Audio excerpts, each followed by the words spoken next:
Hello everyone, welcome back to my channel. It's so good to have you here.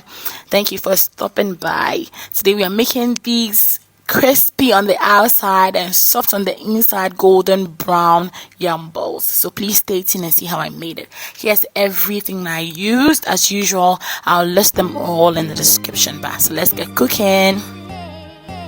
In a pot of boiling water, I add my yam chunks and I'm going to cook this. I don't add salt to it. I'm going to cook it until it becomes soft and then I proceed to the next stage.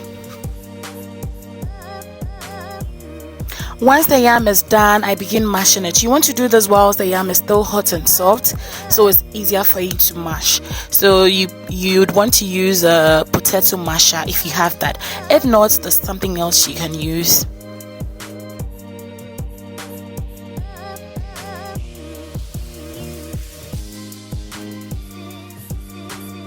Okay guys, please help me out here. I don't know the name of this thing I'm using. I just know that it's called ato in my language, which is Ga. I don't know its English name, but then it's a utensil that's used with asanka, with the ka, in most Ghanaian homes. So if you don't have a potato masher, you can use that. So once I mash them all, I start by adding my other ingredients. I begin with the salt, my all-purpose seasoning, my diced green pepper and onions, and then 2 egg yolks and some butter. I'll mix everything together. I leave the milk out because I'm not so sure how the consistency of this will turn out.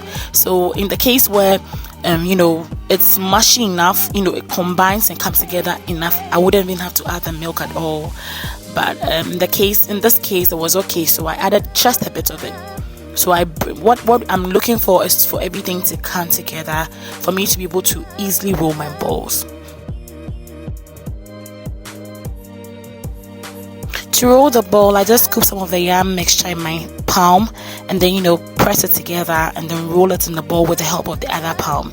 It's very easy. You can roll this any size you want. If you want them smaller, if you want them medium size or large, it all depends on you. I decided to roll, I think mine are small, yeah, so that's it. For the next step, I'll dip the yam ball in the egg white, then dunk it in my breadcrumbs. If you don't have breadcrumbs, that's fine. You can use flour. You can actually even fry it on its own once it's dunked in the egg white, but then it has a tendency of bursting if you do it this way. So yeah, cover it if you use the breadcrumbs or the flour to seal it. I'll repeat this process until I'm done with all my yam balls. Then I'll proceed to frying.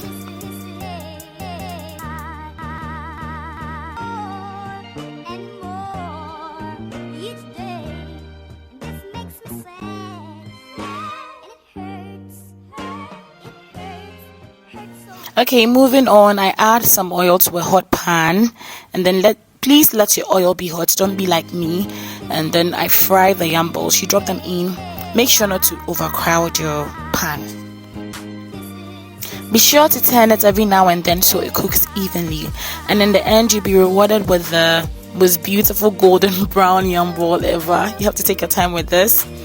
And yeah, that's it. Very simple and easy to make.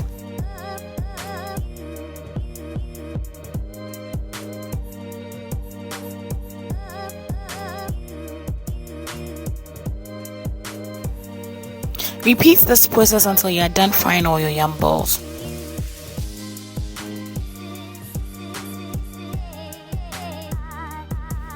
Just look how beautiful they turned out. You can enjoy them on their own or you can enjoy it with pepper sauce, ketchup, mayonnaise. It all depends on you and how you like it. Thank you so much for stopping by. Thank you so much for watching. Please consider subscribing. Thank you. Bye.